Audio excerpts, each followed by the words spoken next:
Muito boa noite, meus amigos da nossa programação ao vivo no Facebook. Mais uma vez estamos aqui para dar continuidade e já estamos no último episódio do livro do Apocalipse. Nós estamos dando início ao 22º capítulo do livro do Apocalipse. Lembrando que se você aí na descrição do meu vídeo, abaixo, quando você tem um link ali, esse link, aonde você clicar, você vai entrar na minha página do YouTube, aonde você vai entrar diretamente na playlist, aonde está separado certinho todas as pregações feitas em cima sobre o estudo do Apocalipse. Nós começamos com o Apocalipse capítulo 2 até agora, nesse exato momento do capítulo 22, ok? Clica lá, você que não tem acompanhado. As transmissões de 1 hora, 40, 50 minutos, depende. Mas são assuntos muito importantes, assuntos esclarecedores, assunto do seu assunto, principalmente você que se diz Igreja de Jesus. Então esse Apocalipse é do seu assunto, é do seu interesse. Por quê? Porque o Apocalipse, ele foi escrito diretamente para a Igreja de Cristo. Não foi escrita para um macumbeiro, não foi escrito para um ateu, para um incrédulo, para um ímpio, para os religiosos, não. Ele foi escrito justamente para a Igreja de Jesus, aquele que serve a Cristo Jesus. Então ele mostra os alertas de que aquele que não ficar até o final, não permanecer até o final na presença de Deus, a igreja vai ser arrebatada e a pessoa pode ficar. O que eu quero dizer a você, meu amigo, minha amiga, que a qualquer momento as coisas podem acontecer. Que a qualquer momento Jesus Cristo pode chegar, pode voltar. A qualquer momento a trombeta pode tocar e a igreja desaparecer. A gente tem abordado desde o início do Apocalipse com o arrebatamento da igreja. O arrebatamento da igreja, pessoal, ela vai acontecer assim do nada, de uma hora para outra. Ninguém vai saber. Imagina o desespero das pessoas que ficarem. Crianças vão desaparecer nas maternidades, dos berços. Já imaginou? Você, de repente, a sua esposa desaparece do seu lado, ou vice-versa, o marido desaparece. Você, filho, tem sido rebelde até.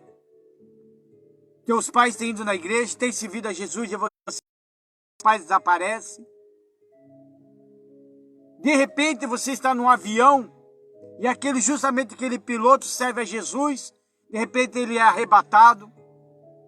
Ou você dentro de um ônibus, ou um Uber dirigindo lá, ele de repente é cristão.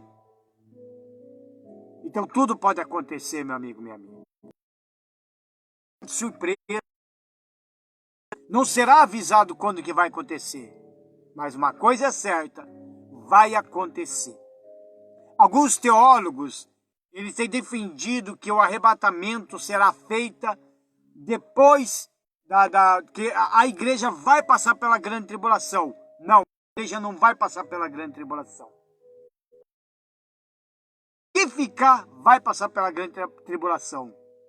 Porque são pessoas que não pegaram firme com Jesus, até tiveram de dentro de uma igreja, era dizimista, era ofertante, né?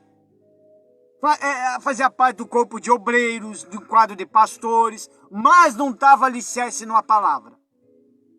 Rejeitaram muito a palavra de Deus. Então, essas pessoas, infelizmente, irão ficar. Então, temos que tomar atento, pessoal, que Jesus Cristo está voltando. E nós estamos aí, já com esse início do capítulo 22 do livro do Apocalipse, que é o último capítulo, e eu já deixei separado. Nós vamos fazer 5 episódios só deste livro.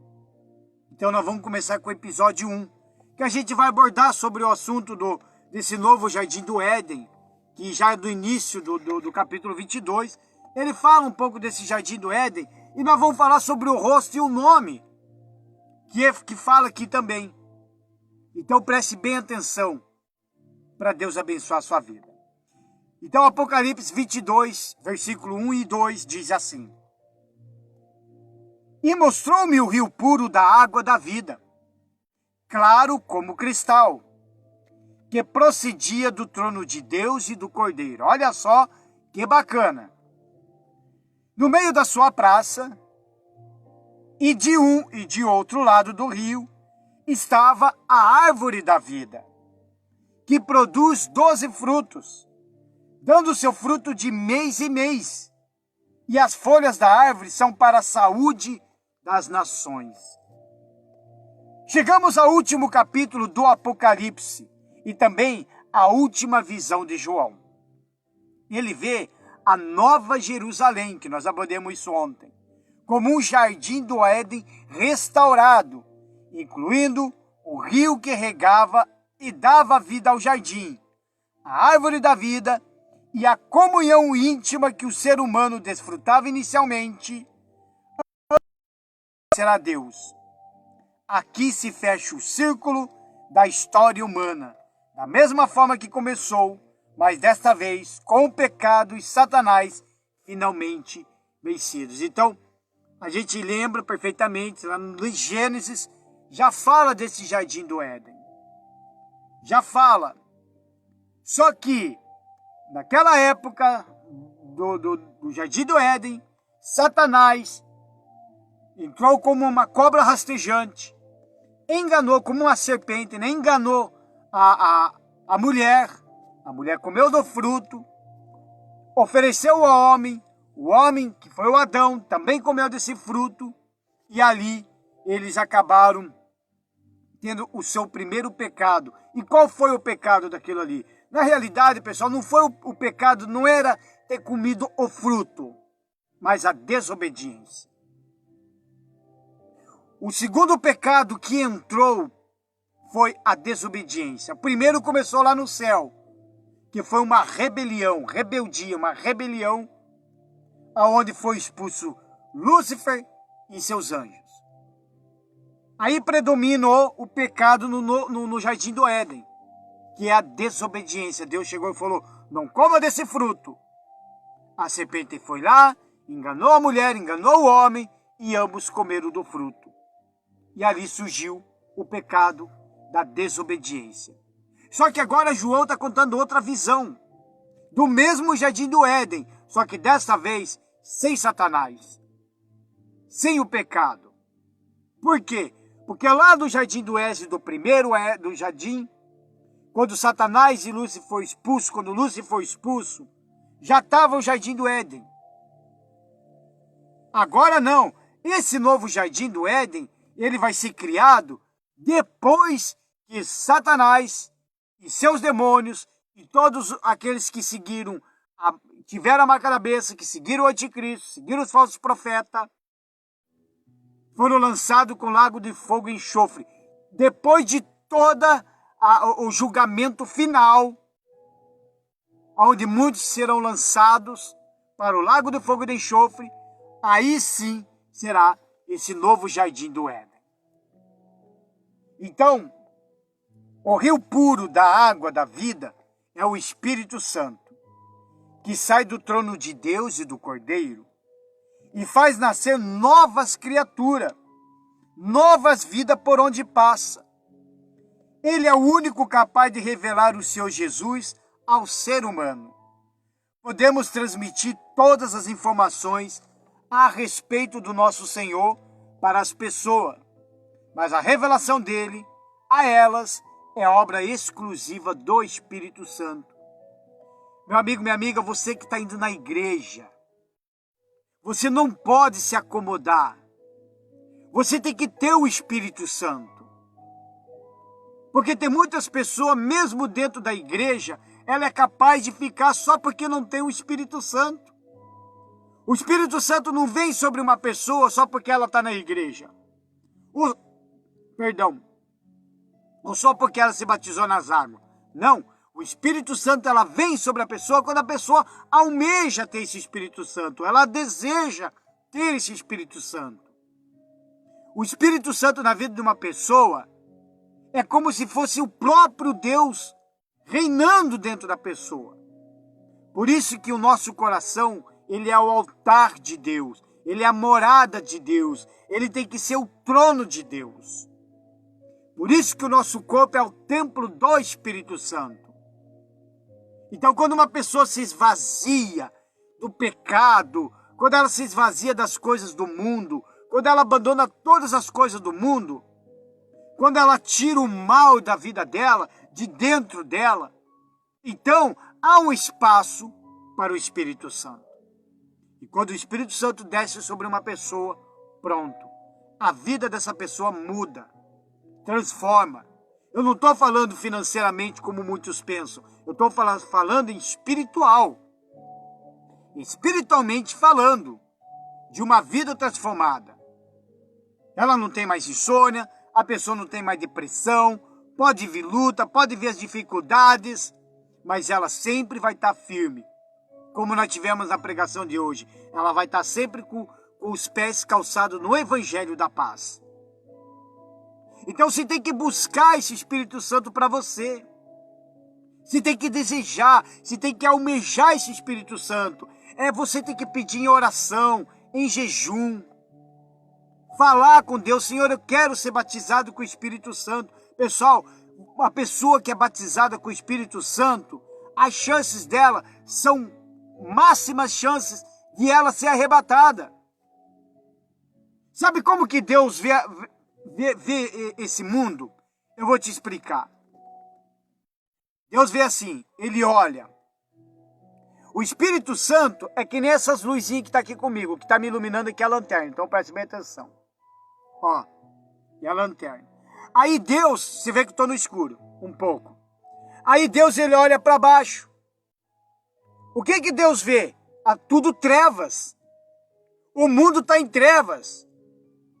Então, quando chegar o momento do arrebatamento, Deus só vai conseguir olhar o quê?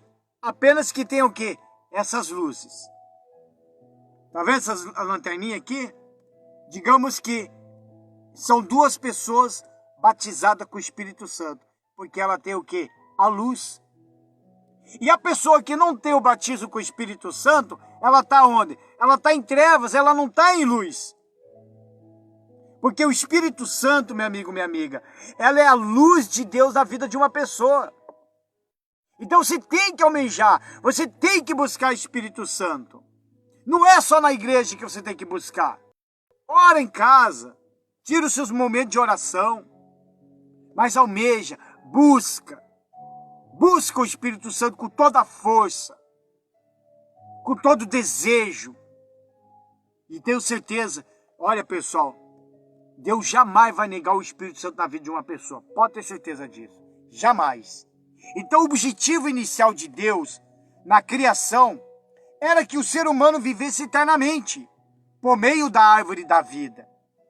Porém, isso foi interrompido devido ao pecado, quando o homem desobedeceu à palavra do Altíssimo e comeu da árvore do conhecimento do bem e do mal. Mas agora, na Nova Jerusalém, essa árvore da vida reaparece com poder e dará seus frutos com abundância para que os salvos vivam eternamente.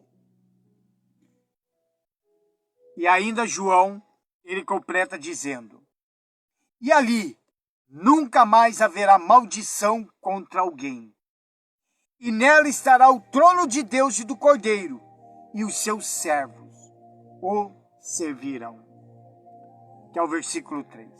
Então, novamente, uma alusão ao primeiro Éden, onde depois do pecado, homem e mulher entraram debaixo de uma maldição. Já no novo paraíso, sem serpente, tentação, ameaça, engano ou pecado, não haverá mais maldição. Esse livramento já é uma realidade hoje para quem está com Cristo Jesus. Meu amigo, minha amiga, esse dia foi ontem, se não me falha a memória, eu estava num grupo evangélico, uma pessoa desesperada, chorando, num grupo evangélico, que ela jogaram uma macumba na vida dela, que começou a cair cabelo. Aí eu fiquei imaginando, mas como que uma macumba vai pegar na vida de um crente? Na vida de uma pessoa que serve a Jesus?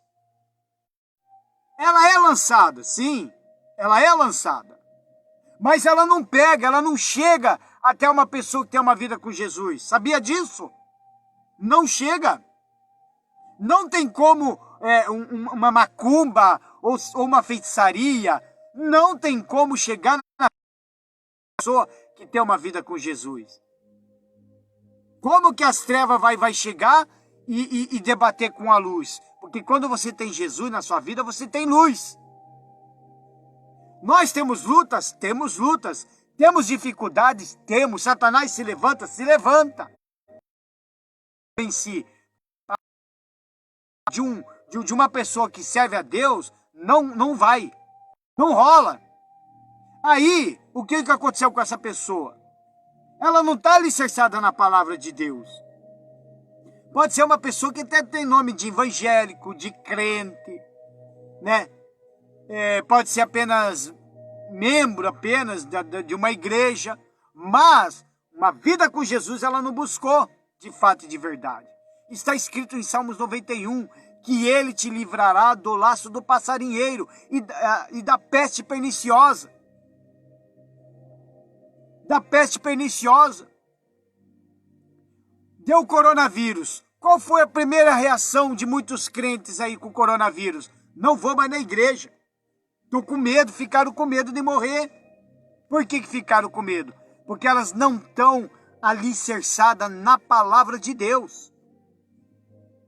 O cristão não pode ter medo de morrer. Você sabia disso? Já falei isso. Quando o cristão é ameaçado de morte ou consegue alguma coisa que vai levar ele até a morte, para ele é lucro. Por quê? Porque ele está salvo.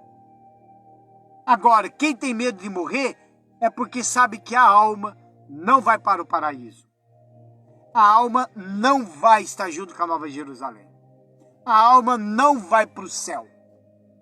A alma ela vai diretamente para o inferno. Até porque o próprio pecado da pessoa, que não é um pecado não confessado a Jesus, e não tendo arrependimento, já acusa ela de que se ela morrer hoje, a alma vai para o inferno. E de lá não tem mais chance. Então não há mais maldição que possa nos afetar quando vivemos em obediência à palavra dele e não cedemos ao diabo. Ele nos livra totalmente, exceto das tribulações inerentes a este mundo que jaz no maligno. Mas no novo Éden, nada mais nos atribulará. A gente vai passar por lutas. Quando a gente se converte, as lutas são maiores ainda.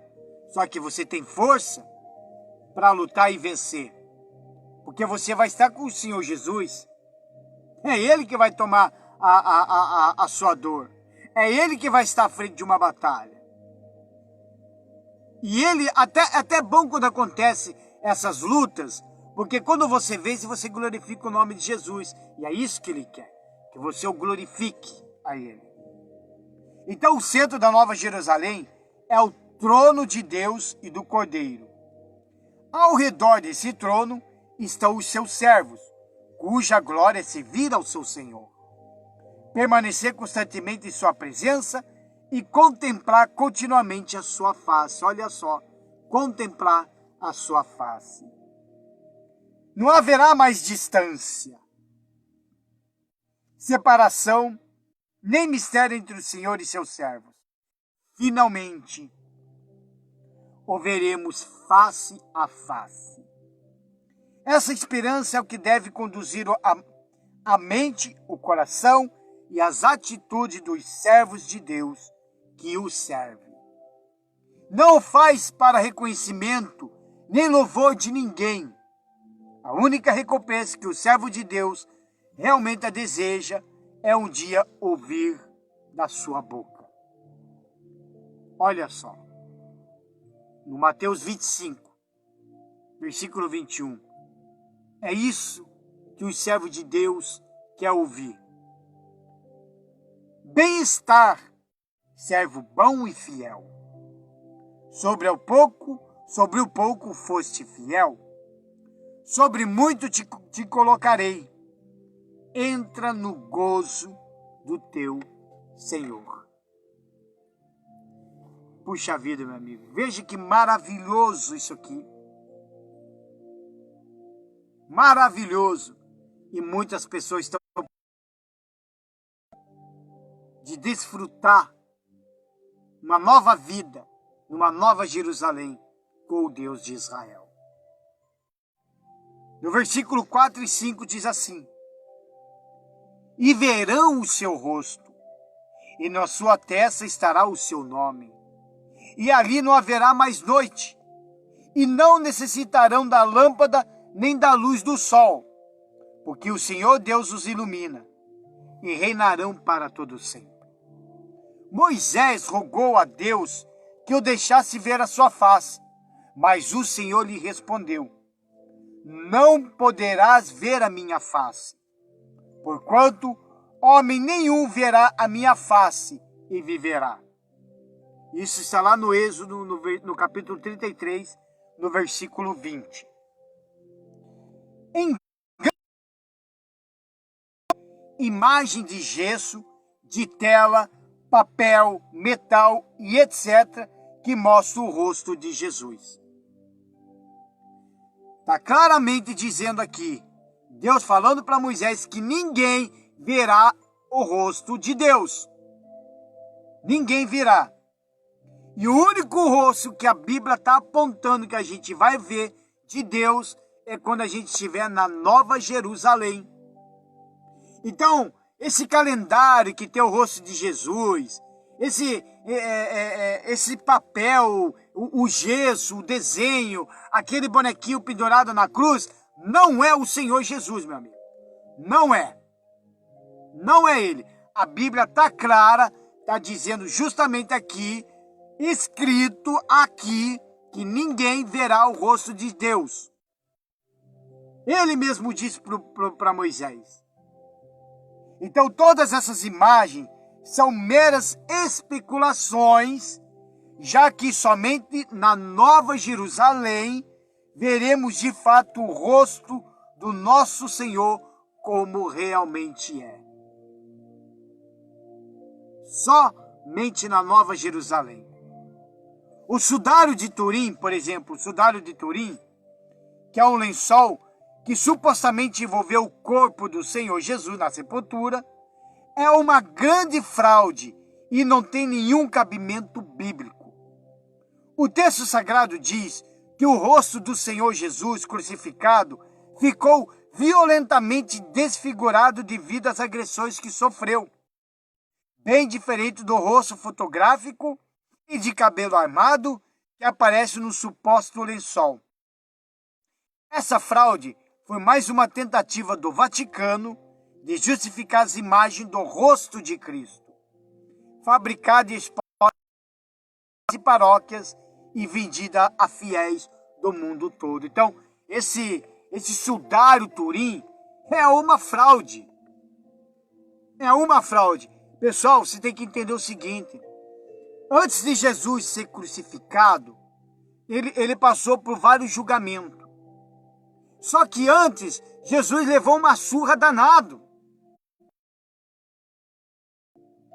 A Bíblia relata a história de que deram tanto com caniço na cabeça de Jesus, que essa dele, do rosto dele, chegou a afundar. Afundar. Só a coroa de espinho que cravaram na cabeça do Senhor Jesus era um espinho desse tamanho. Não era um espinho que quando eles colocaram, ainda eles bateram com o caniço para cravar mais. Jesus, arrancaram a barba de Jesus da base da mão. Chegaram a arrancar a barba dele, porque o judeu usava a barba grande. Jesus era judeu. Então, os caras bateram tanto no Senhor Jesus que deixaram desfigurado. Totalmente. Ele ficou totalmente irreconhecível. Seus olhos soltaram para fora. Ele ficou totalmente irreconhecível. Arrancaram até a barba dele com as mãos. Arrancaram, puxaram. Deram com caniço na cabeça dele que chegou a amassar aqui a cabeça do Senhor Jesus. E aí, pegam um santo sudário e falam que aquilo ali é o rosto do Senhor Jesus. Não tem cabimento. Como que vai aparecer um rosto tão, perfeito e um lençol, sendo que na verdade o meu Senhor Jesus, ele ficou totalmente desfigurado. Eu estou falando do meu Senhor Jesus que eu conheço. Ele ficou totalmente desfigurado. Então esse Jesus que você vê aí, que nem lá na Insepa tem um baita de um quadro lá, mostrando a cara de um Jesus. Pelo amor de Deus, aquilo ali não é o meu Senhor Jesus. Não é. O meu Senhor Jesus ficou totalmente desfigurado, ele ficou totalmente irreconhecível. Isso daí é para enganar, isso daí é comércio. É a mesma coisa a idolatria, os santos de hoje, meu amigo, minha amiga. Me perdoe lhe falar, mas você tem que receber a verdade. E conhecereis a verdade vos libertará. Porque isso tudo que tem nas religiões, isso tudo aí que tem nas religiões, o santinha daqui, a santinha dali, é tudo comércio. É para arrancar o dinheiro do povo, para arrancar o dinheiro das pessoas, para as pessoas acreditarem nisso daí. E é a mesma coisa esse santo sudário. Então não tem nada a ver, realmente nada a ver com o que a Bíblia relata. É uma falsa esse santo sudário. É uma falsa. Por quê? Porque, como eu disse, o Senhor Jesus ele ficou desfigurado. Ele ficou irreconhecível, pessoal. Irreconhecível. Então, se essa imagem de Jesus, se você tem ela, desfaça dela, pessoal. Joga isso fora. Não tem nada a ver com o Senhor Jesus. Porque não se trata de um verdadeiro. Não adianta ter uma imagem, né? Tem gente que tem. Eu vou ter porque eu gosto dele. Mas de que adianta também ter uma imagem desse suposto Jesus e não obedecer a palavra dele? Adianta alguma coisa? Não vai adiantar nada. Tem muita gente que se diz devoto a Jesus, carrega o santinho aqui, santinho ali, né? Pendurado no quadro ou na carteira, mas não pratica a palavra, quer dizer, de nada adianta. Somente na Nova Jerusalém, quando a morte não existirá, finalmente veremos a face do nosso Senhor. E ele será tão radiante que não haverá mais necessidade da luz do sol. Então a Bíblia, ela relata certinho de que ninguém viu a face de Deus, a não ser agora na Nova Jerusalém. Então, tanto esse santo sudário, ou qualquer imagem de gesso, de pedra, de pau, de desenho, desenhado, etc., etc., não tem nada a ver com o meu Senhor Jesus, que deu a sua própria vida por mim e por você. Não tem nada a ver. Além disso, os servos receberão também o nome do Senhor em suas testas, conforme prometido anteriormente. Ter o nome marcado no corpo de um escravo ou servo era uma prática comum que identificava a propriedade do Senhor. Agora entendemos por que a besta queria gravar o seu nome na testa ou na mão direita das pessoas. Elas estavam sendo marcadas como propriedade dela. Então, eu tenho falado desde o início que o diabo, Satanás, ele Ele tem inveja, então ele quer copiar a Deus. Assim como tem a Santíssima Trindade, tem a Diabolíssima Trindade. Assim como tem Deus Pai, Deus Filho e Deus Espírito Santo, aí a Diabolíssima Trindade. Então, Satanás ele também criou a dele. Assim como Deus vai marcar aqueles que é dele na testa, então Satanás, por inveja, vai querer marcar o que é deles também na testa ou na fronte, na fronte da mão. Então veja que a marca da besta nada mais é do que apenas uma inveja de Deus, porque Deus também vai marcar. Só que, por que chega ao 666? Porque o número da perfeição de Deus é o número 7. Então não tem como a besta passar do número 7. Então o máximo que ela vai conseguir é até o número 6. Por isso que saiu 666. O nome do nosso Senhor na testa nos levará à posição de servos reis. Olha só que bacana. Mesmo servo reis, reinaremos. E mesmo reis, os serviremos. Esse é a consciência dos verdadeiros servos de Deus. O nome do Senhor Jesus, que carregamos dentro de nós, temos poder e autoridade espiritual absoluta neste mundo. Por esse poder, podemos realizar grandes maravilhas, curar enfermos, expulsar demônios, transformar a vida, mudar nações, mas nunca, jamais podemos perder a consciência de que somos servos do nosso Senhor. O fato de fazermos tudo em nome dele já é um lembrete de que ele é Senhor e nós apenas servos. Amém, pessoal? Quando uma pessoa pede oração para nós, em tudo nós falamos, em nome do Senhor Jesus. Nós expulsamos demônios no nome do Senhor Jesus. Nós temos poder para curar enfermo por causa do nome do Senhor Jesus. Então, o porquê disso? Porque é Espírito Santo que nos usa. Ele nos usa, ele nos capacita e a gente tem autoridade. Autoridade e ousadia. Então, por isso que quando nós colocamos a mão na cabeça de uma pessoa, se uma pessoa está possessa por espírito maligno, ela vai manifestar com o demônio. Ela vai manifestar. Se ela abrir o coração e um mal estiver dentro dela, ela vai manifestar. E às vezes, depende conforme o demônio, ele quer até resistir às orações. Mas quando a gente tem autoridade em nome do Senhor Jesus, pronto, já era. Ele não tem força.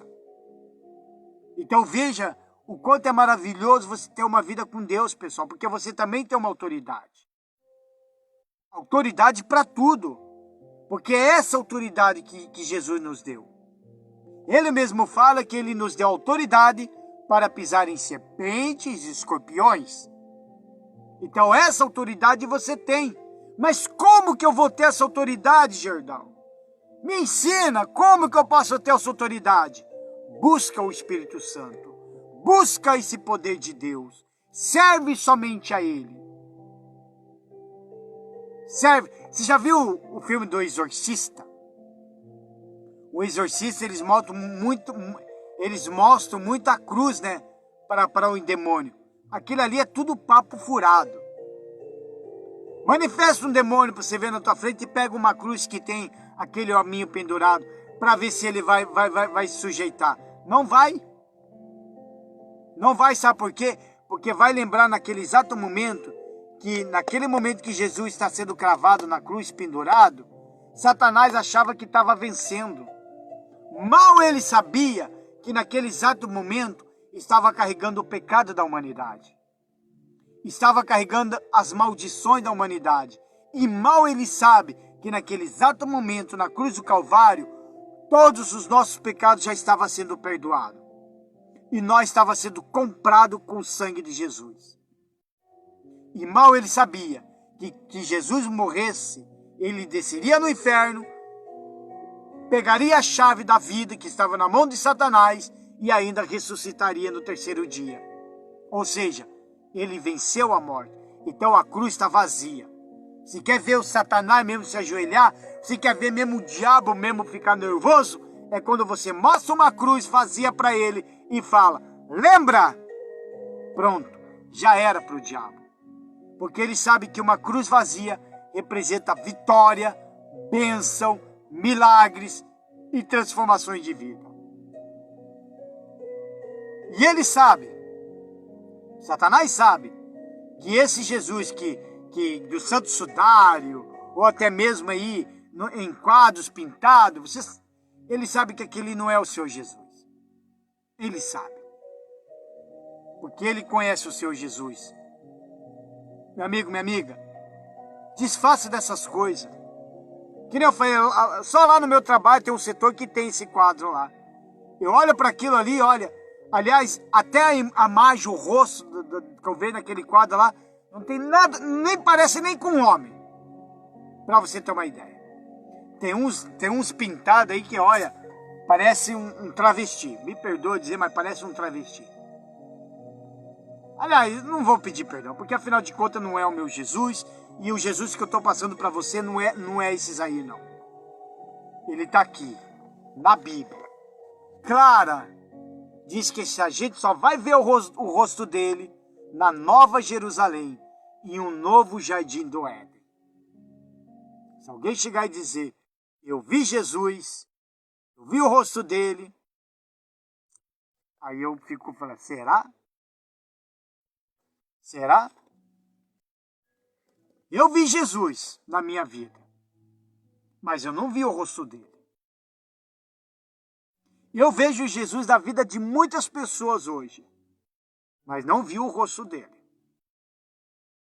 Então temos que tomar cuidado com muitas crendices e muito diz-que-diz-que. Tomem cuidado. Amém, pessoal? Então, esse é o primeiro episódio do capítulo 22 do livro do Apocalipse. E o negócio vai ficando mais interessante. Eu estudando o livro do Apocalipse, eu acabei achando mais um título para amanhã, onde a gente vai falar sobre a profecia e o galardão, e também como guardar a palavra de Deus. Então são coisas que eu estou aprendendo no decorrer do meu dia a dia. Pessoal, não é fácil servir a Deus. Não é fácil, mas vale a pena. É sacrifício. É sacrifício e vale a pena. Existe algo inexplicável quando uma pessoa recebe o Espírito Santo. Por isso que eu falo, você tem que ter o Espírito Santo. Para você saber quem é Jesus, você tem que ter o Espírito Santo. Deus fala na palavra dele, eu até comentei sobre isso ontem. Então eu vou reforçar. Ele até fala, meu povo sofre por falta de conhecimento. Só que não é por falta disso daqui. Não é por falta disso. Quando Deus fala que o meu povo sofre por falta de conhecimento, sofre por não conhecer a Deus de fato e de verdade. Porque se eu descer lá na Cracolândia e querer evangelizar, tem gente que é capaz de me dar um chá de Bíblia. Conhece a palavra de Deus de capa a capa. Está onde? Usando droga. Tem satanistas que conhecem a palavra de Deus de capa a capa. Macumbeiro conhece. Quer dizer, então já está dando indício de que não é por falta de palavra, não. Você está sofrendo. Ó, você está sofrendo. Mas você conhece. Que em Salmos 23 diz que o Senhor é meu pastor e nada me faltará. Espera aí. Se você está sofrendo e conhece a palavra de Deus, que o Senhor é meu pastor e nada me faltará, mas por que você está sofrendo? O que está faltando para você? paz, amor, alegria, felicidade. Não estou falando de dinheiro. Estou falando do seu interior, da sua alma, do seu espírito, do seu coração. Então veja que não é por falta de palavra, não. Aí, Salmos 91. Quer ver? Vamos ver o que diz o Salmos 91. Eu não sei por que eu sempre estou direto com esse Salmo 91, pessoal. Antes de ter essa pandemia, eu até tinha comentado com o pastor sobre esse Salmo 91 antes de acontecer. E eu peguei tanto e comecei a orar muito sobre esse Salmo 91, que daí eu entendi que a gente tem que crer nessa palavra. E aí, pum, caiu a pandemia. Aí foi mostrado que muita gente tem até o Salmo 91 aberto, mas ela não crê. Aquele que habita no esconderijo do Altíssimo, a sombra do Onipotente descansará. Ué, e por que a pessoa está com medo? Tem que descansar. Descanse em paz, não tenha medo. Direi do Senhor, Ele é o meu Deus, o meu refúgio, a minha fortaleza e nele confiarei. É o que muita gente está com essa Bíblia aberta. Mas qualquer situação, qualquer desgraça, qualquer pandemia, pronto, cadê a confiança? Abandona tudo. Porque ele te levará lá do laço do passarinheiro e da peste perniciosa. Ué, então veja que não é por falta da palavra, não. Ele te cobrirá com as suas penas e debaixo das suas asas estarás seguro.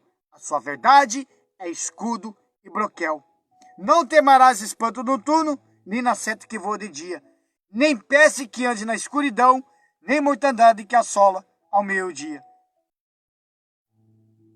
Ué, ela não crê no Salmos 91? Então por que chega esse momento, resumido o que pode acontecer, chega na hora a pessoa fica com medo. 1000 cairão ao teu lado e 10.000 à tua direita, mas tu não serás atingido. É a mesma coisa. Aí sai o anúncio lá na empresa, para todo mundo. Vai ter um corte geral. Aí a pessoa, não, eu acredito em Deus, eu tenho fé em Deus, pá. Ai, meu Deus do céu, eu não posso perder o emprego, porque eu não sei o que eu faço. Ai, se eu perder o emprego, ai, não sei o que, não sei o que. Ai, meu Deus do céu, deu crise no país, o que eu vou fazer? Ué, você não crê que 10.000 cairão ao teu lado?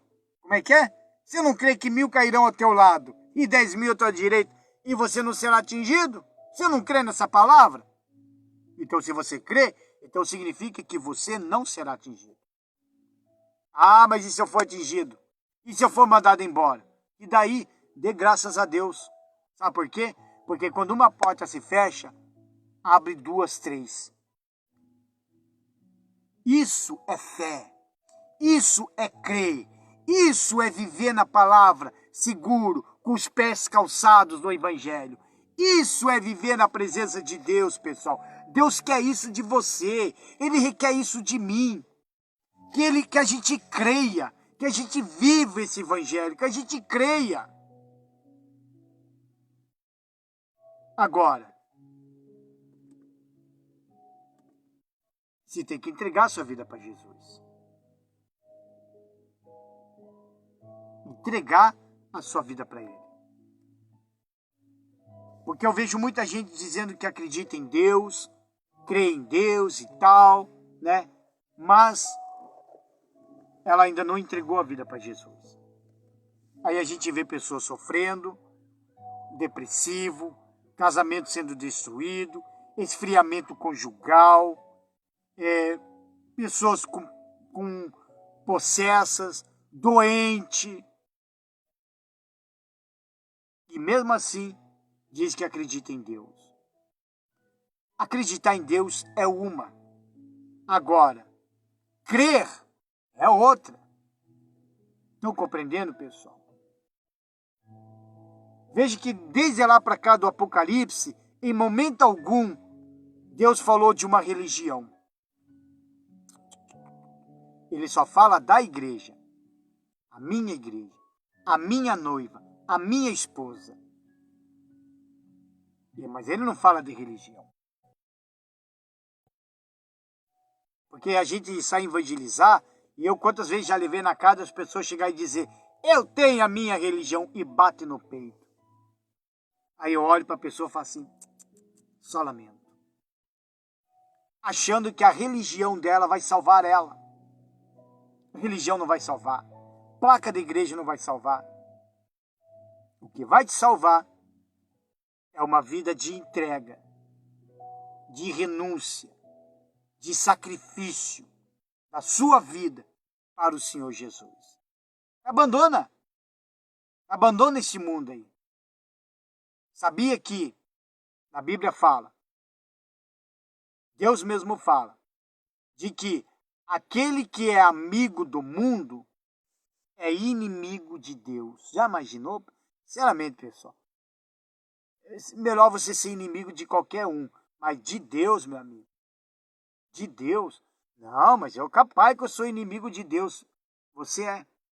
Se você é amigo do mundo, gosta dos prazeres desse mundo, então fique informado, você é inimigo de Deus. Quando eu vi isso na Bíblia, eu me assustei. Falei, caramba, eu era inimigo do Todo-Poderoso Deus. Só porque eu desfrutava desse mundo, usava drogas, bebia, fumava, se prostituía. Eita, então eu era inimigo. Pulava carnaval, dançava festa caipira. Cuidado com os enganos, pessoal. Tem algumas igrejas aí que estão trazendo o mundo para dentro delas. É dança caipira, é festa, é dança caipira gospel, é festa de rock and roll gospel. Quer dizer, tá uma bagunça. Em algumas igrejas evangélicas tá uma bagunça, profanando o altar de Deus. Esses dias eu estava vendo um vídeo aí, daqueles pastores, sabe, que tem a unção do riso. Eu olho aquilo ali, eu fico de cara, eu falei, meu Deus do céu, mas não é, esse não é o Espírito Santo, não. Eu vejo lá o Gene Heineken dando sorriso e dois lá segurando ele. Desde quando que uma pessoa com o Espírito Santo precisa de alguém para segurar ela?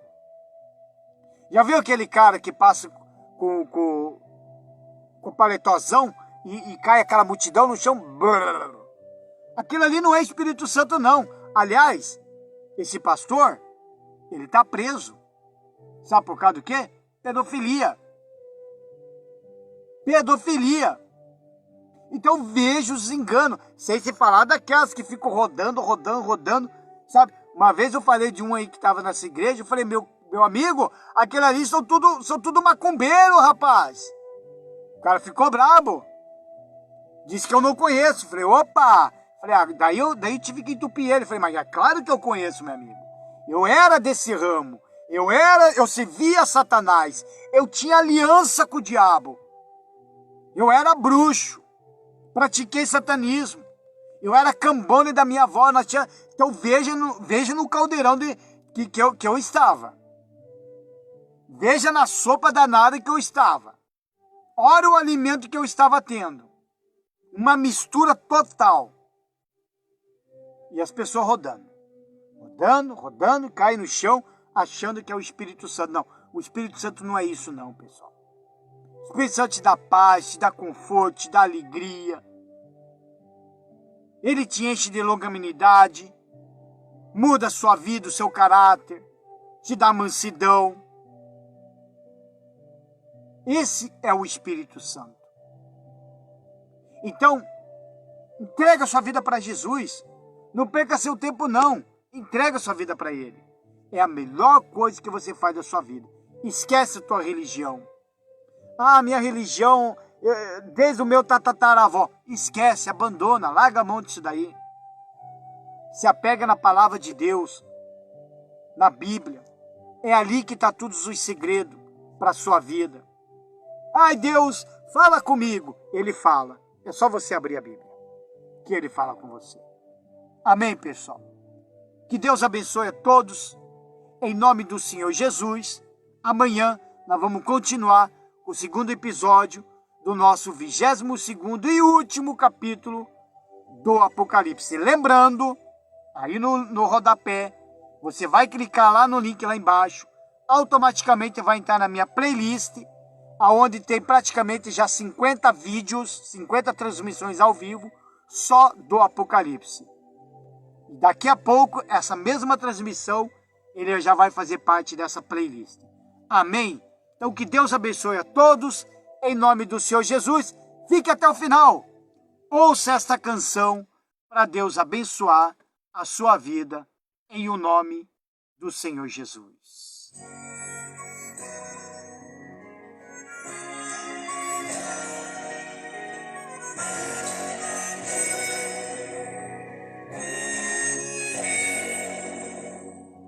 Quem chorar, quem sofrer, se a vida é bela, não se sabe viver.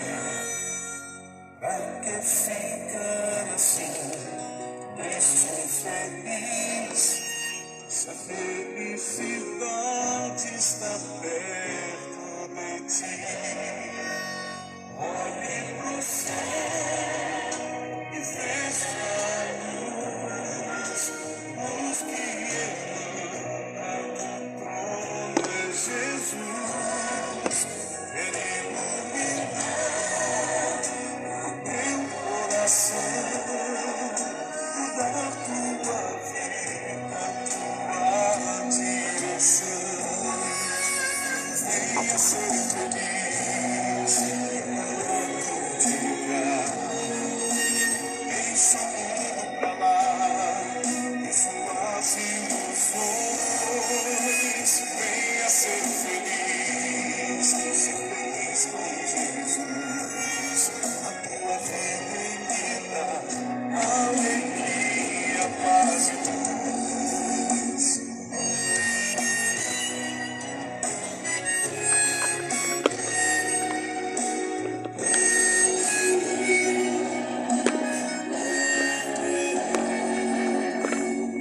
Quem chorar, quem sofrer, se a vida não se sabe viver. Pra que ficar assim, triste ou feliz, se a felicidade está perto de ti? Olhe pro céu e veja a luz, luz que emana do trono é Jesus. Ele iluminar o teu coração, mudar tua vida, tua direção. Venha ser feliz, deixa o mundo pra lá e suas ilusões. Venha ser feliz com Jesus. A tua vida é linda, alegria, paz e luz. Venha ser feliz, deixa o mundo pra lá e suas ilusões. Venha ser feliz com Jesus. A tua vida é linda, alegria, paz e luz. A tua vida é linda, alegria, paz e luz. A tua vida